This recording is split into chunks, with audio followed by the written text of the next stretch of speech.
Good afternoon, everyone. My name is Benjamin, and today, this isn't going to be my final video before the midterms, but this is just to cover it in case I fall asleep and forget to record it on Monday.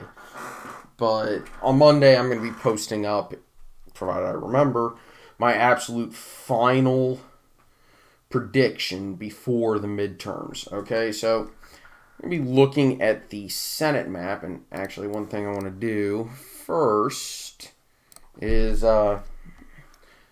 pull this up because, well,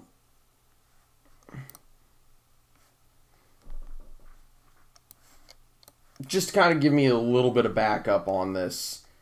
I've been saying it for pretty much the entire year that the GOP should be favored to win in the Senate, and that I was really slightly skeptical of what was going on during the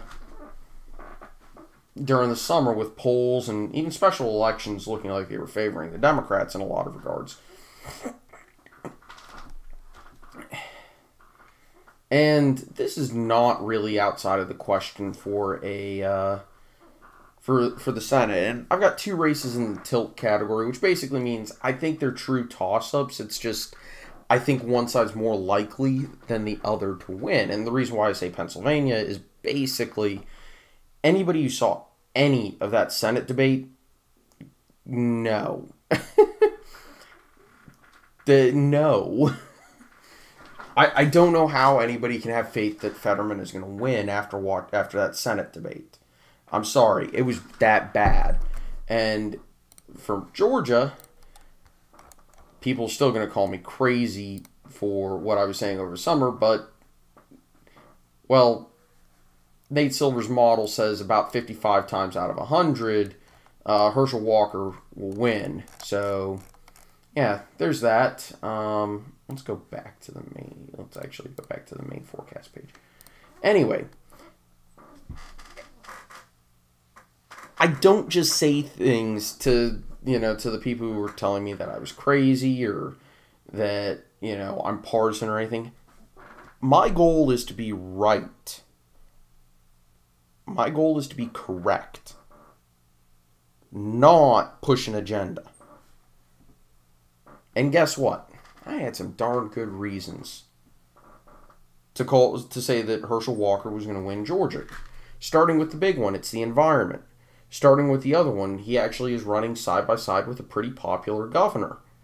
And the governor, Brian Kemp, is probably going to drag Herschel Walker across the finish line. Herschel Walker is still a legend in that state. People are still biased towards him for, whatever reason. And Raphael Warnock's got a lot of baggage, too. So the media has basically just been focusing on Herschel Walker, and I don't really see anything sticking with the people who were going to vote for him anyway, or who are maybe on the fence, because it's a new scandal every single week. Basically, it's the Donald Trump effect. If you have a scandal every other day, nobody can remember what scandal they're supposed to care about. So you just kind of forget about it. And by the way, there's still time for some of these races to shift. Polling seems to be indicating Arizona is getting a lot more competitive than it was. I think this is even a downgrade from the last time I've seen it. Washington, polls continue to show an extremely competitive election there. Insofar as that, I would argue that it's close enough. I can realistically see Smiley winning. I'm not confident enough to say that it's even a true toss-up, right? That's what leans means, is it's a competitive election, but one side should probably come out on top, right? Likely, that'd be in Ohio or in Iowa, where I'm just like, yeah, it would take a really big polling error or something just getting completely missed or a really wacky series of events happening for that election to go the other direction. Safe is pretty much one of the candidates would have to stop existing get in the forever box in order for it to go the other direction. And even then, I mean, we have in this country had candidates win even though they were dead. So, yeah. It happens. So, yeah, that's basically what safe means. So, you're noticing I'm putting Marco Rubio. Well, when polls are showing that a candidate has a double-digit lead in Florida, there's no point in looking at that election anymore. Whoa, whoopsies. That was unintentional. So, in the House, I'm having the Republicans picking up a sizable number of seats. I'm not exactly sure how many that is. It still says there's... Are there any toss-ups? Where? I didn't think I left any. Oh, God. I have to try to figure out where the toss-up seat is.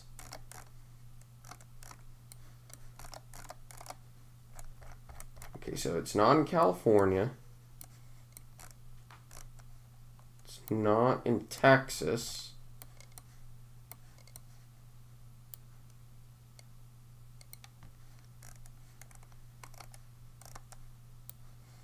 It's not in this Mesa district. That's not a district. That's Washington, D.C.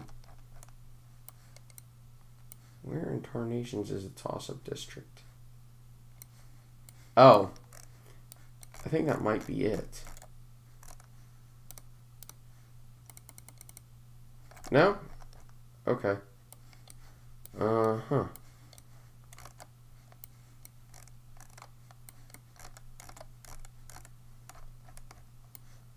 Now, I am really confused as to where that toss-up district is.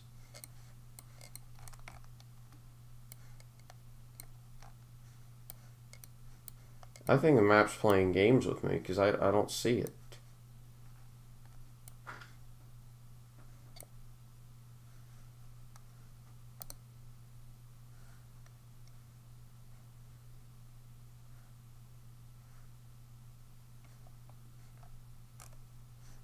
Huh.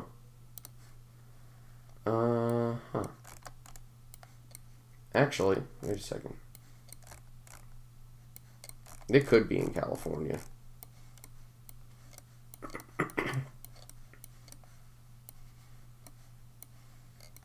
No? Okay. Oh. El Paso. Y'all are probably going crazy. Yeah, so I do have the Republicans winning a fairly decent-sized majority here, which is non-realistic if we look at the House. I'm probably a little bit more bullish on the GOP by about 14 seats. And I'm trying to remember what the actual current majority is. How many does it say on average? I mean, it's an R. They're saying it's an R+5 generic ballot. But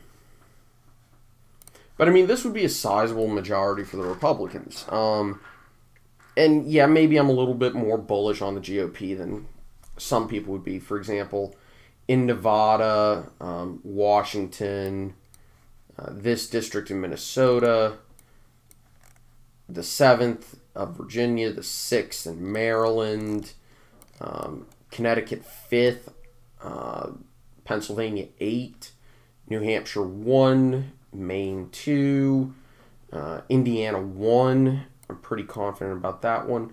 I could see all three of these actually going red. It's possible. New York, I actually think this is a little bit maybe bearish for the GOP, considering the next map we'll look at, which is the governor's race, which is kind of a shocker. The nation, I forget what district this is in Ohio. I think it's Ohio 9.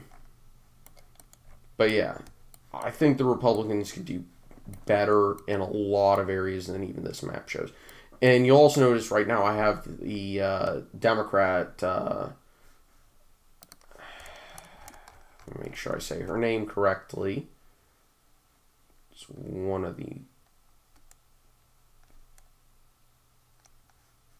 here we go, Alaska.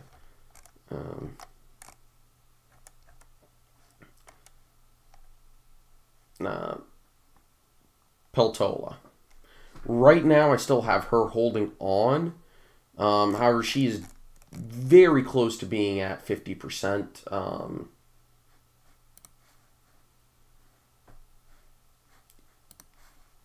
In opinion polling, so it's entirely possible that she holds that seat.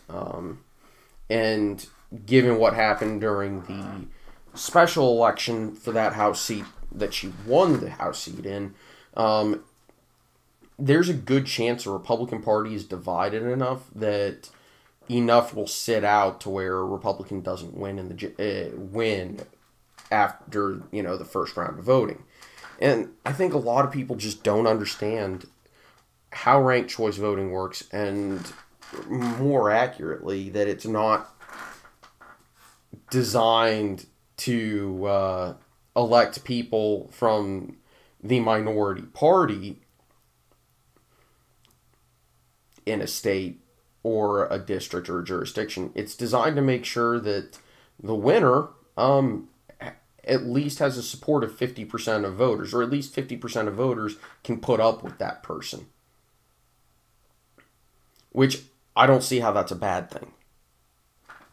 I mean, I understand the argument that, well, the minority has to have a say too, and you're right.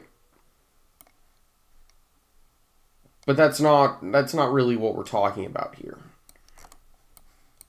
Anyway, and we'll talk about New York. Because New York, when I said the governor's races are getting a little bit weird, they're getting a little bit weird. Now, Oklahoma's districts are safe enough that it won't matter. But because there are a ton of competitive districts in New York, this absolutely could matter. And the truth is, it could absolutely matter in Oregon as well, because there's going to be a decent amount of split ticketing there. Because there's a very an independent who's polling extremely well there, who is making it possible for the Republican to win the governor's mansion in Oregon. And that could drag down Democrats in the House in Oregon. Kansas, the Democrat, the governor's race there could actually drag the Democrat to victory in Kansas third. But yeah, anyway, pretty much this map is what we would expect. Texas, I don't see Abbott losing to O'Rourke. I don't see Brian Kemp losing to Stacey Abrams. I don't even see that one going to a runoff, to be honest with you. Florida, DeSantis is just crushing Christ. There's been some polls showing New Mexico and Minnesota competitive. Polling has tightened up a tremendous amount in Michigan, where Whitmer basically pulled a McAuliffe and dismissed voters' concerns on what's being taught in the classroom. And it sounded like a great soundbite, and I thought that actually was a good soundbite when I first heard it. And the more I've thought about it, the more I realize that it's actually worse than it sounds good at first glance. So it's like, yeah, it was really bad. It was a really bad thing for Whitmer to say, because, yeah, okay, she pulled a whataboutism, effectively. But it's worse than that. Okay, so the discussion was about what's classroom content and, how parents in this country are, I would argue, rightfully concerned that their kids aren't getting the education that they deserve and need. Instead of being parents looking at things being said, I want my kids to be taught reading, writing, and arithmetic, the actual basics and the parts of education that make it worthwhile.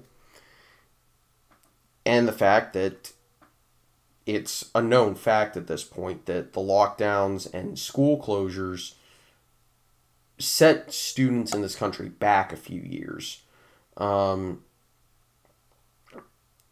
Parents aren't happy about that, and they're trying to figure out why politics and sexuality are what's being taught in the classroom rather than math and science and history and all these heavily politicized or heavily political themes in the books that are being chosen for students to read in English lit classes. Instead of being taught the classics, which have timeless values, they're being shoved a bunch of stuff about gender ideology. And to the people who are saying, well, that's not happening, or, and also racial ideology. And to the people who are saying that's not happening, when was the last time you talked to a parent about their kid's education? When was the last time you attended a school board meeting? These school board meetings with parents saying, what the hell are you teaching my kids, are happening across the country. Either they're making stuff up across the country, or they're telling the damn truth. Now, Occam's razor says the simplest answer is always best, and the one that's most likely to be correct. Simplest answer here is they're telling the truth, that they're concerned about their kids' education, and that they want their kids to be learning what they need to be learning, aka reading, writing, arithmetic. And Governor Whitmer basically said, oh, you think books are more dangerous than guns? Now, that sounds like a really good and salient point. It's not. Not in the way that, it makes sense. Because on the surface, yeah, okay, you don't want kids being concerned that they're going to get shot when they go to school.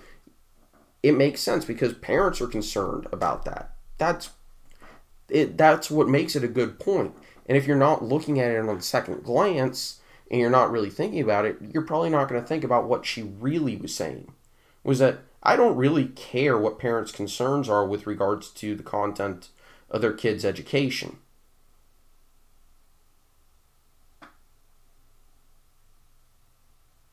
Basically, she found a much better way to say, I don't really think parents should be involved in, or I don't think parents should be telling schools what to teach.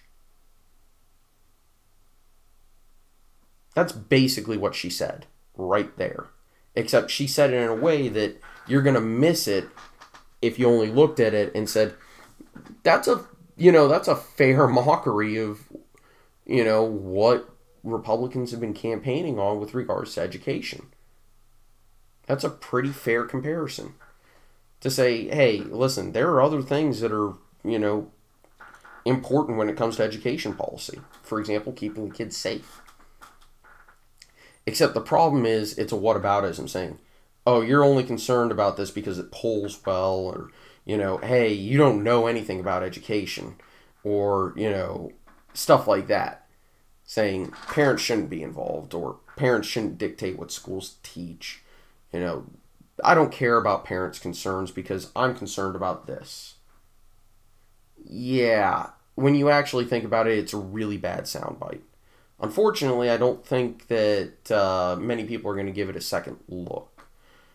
Something that people are definitely giving a second look to is what's happening in New York, where Kathy Hochul is fighting for her political life here. Last week, I didn't really think there was enough of a chance. I still had this as likely for her. Maybe leans if I had put it that way, but I didn't really see that. I saw it as borderline leans or borderline likely, in that category, not on the other end of the spectrum where we're talking about a true toss-up race. No, this is absolutely a competitive election, and a standard-sized polling error puts Lee Zeldin in Albany. Do I still think it's going to happen? No, I don't. But she's doing really poorly. And I'm not kidding when I say she's doing really poorly. There are polls out there that show Lee Zeldin with a lead. Now, whether or not you choose to believe them, different story. And if they're outliers, so what? It's actually good that not all polls show the exact same results. But what it is showing is that the previous surveys those pollsters put of this election were less competitive than the ones they just put out. So if we see that continued movement, which we've seen all year, in the New York governor's race, there's a chance that in the last week before Election Day, Zeldin could absolutely take that seat. Do I think it's going to happen? Again, not really. But I think it's going to drag down a lot of Democrats. It could make Chuck Schumer a little bit less comfortable in terms of his re-election campaign. It's still a safe seat in the Senate, and I don't really see that one getting competitive. But it'll say, you know what, hey, why not? And I guarantee you it'll have ripple effects in the House races. And in the competitive House seats, that absolutely will matter.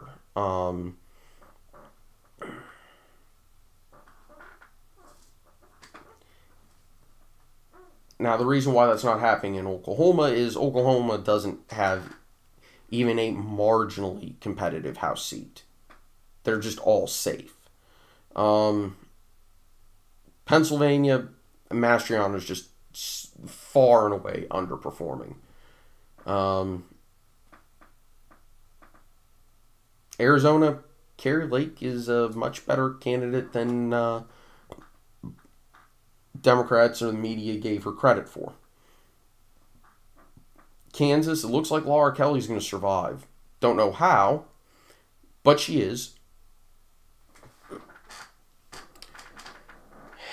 And, yeah.